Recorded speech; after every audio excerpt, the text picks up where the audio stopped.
જય માતાજી મિત્રો, આજના નવા બ્લોગનું સ્વાગત છે. આપણે આવી ગયા મોમાન ગામમાં એ પેમુલ લહડો. હવે આપણે કાકડી ગોતવા જવા. તમને કાકડી બતાવી દઉં.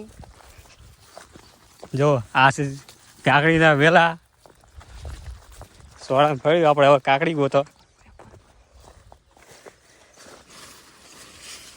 આપણે કાકડી ગોતો પણ કાકડી જડે એવી લાગતી નહીં મિત્રો. દેખાય એવું લાગતું જ નહીં. મને કહેવાય મિત્રો કાકડી.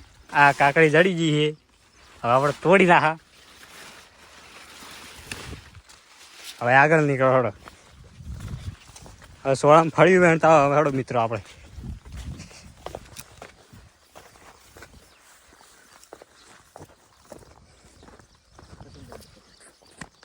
આ છે સોળામાં ફળ્યું મિત્રો. એ સોળામાં ફળ્યું એટલી બધી આવી નહીં. હજી થોડી થોડીક આવી યાર હો મિત્રો. આ હે મોમાની ખેતી. જય માતાજી મિત્રો, આપણે આજનો બ્લોગ હોય ખતમ કરીએ. લાઈક કરો, શેર કરો, સબસ્ક્રાઈબ કરો. જય માતાજી.